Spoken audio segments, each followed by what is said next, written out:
மீன் தொட்டில மீன்கள் இருக்கும். அந்த மீனுக்கு நீஞ்ச தெரிய வேண்டிய அவசியமே இல்லை. ஏன்னா தொட்டிக்குள்ள அலையே அடிக்க போறது. பசியே வராது. ஏன்னா சாப்பாடு அப்பப்ப மேல இருந்து போட்டுடுவோம். புயலோ பெரிய சூறாவளியோ ஒன்னும் அடிக்க போறது இல்ல. அதை விட ஒரு பெரிய மீன் அதை லபக்குன்னு முழுங்கி தின்னுமா என்ன? ஒண்ணுமே கிடையாது. அந்த பூனையோட அம்மா அந்த சின்ன மீனோட அம்மாவும் அப்பாவும் எங்க பிறந்திருப்பாங்க? தொட்டிக்குள்ள. அதனுடைய அம்மா அப்பா எங்க பிறந்திருப்பாங்க? தொட்டிக்குள்ள. தொட்டிக்குள்ளேயே இருந்து beautiful colour fish in an aquarium. பாக்குறதுக்கு ரொம்ப அழகா இருக்கும். ஆனா அதனால ஒரு பிரயோஜனமும் கிடையாது.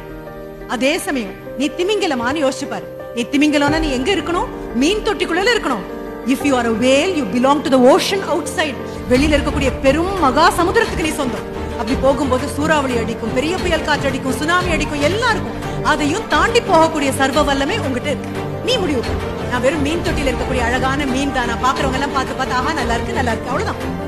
வேற ஒரு கொண்டாட்டமும் கிடையாது. அதே சமயம் உலகத்தினுடைய மிகப்பெரிய ஜீவியான திமிங்கலமாக மாறும்பொழுது எல்லா பிரச்சனையும் வரும். ஆனா எதை பத்தியும் கவலை கிடையாது. எல்லாத்தையும் எதிர்கொள்ளக்கூடிய எல்லா சக்தியும் எனக்கு இருக்கு அப்படின்னு முடிவு பண்ணிட்டேன் அப்படின்னா ரொம்ப அழகாக இருக்கும்.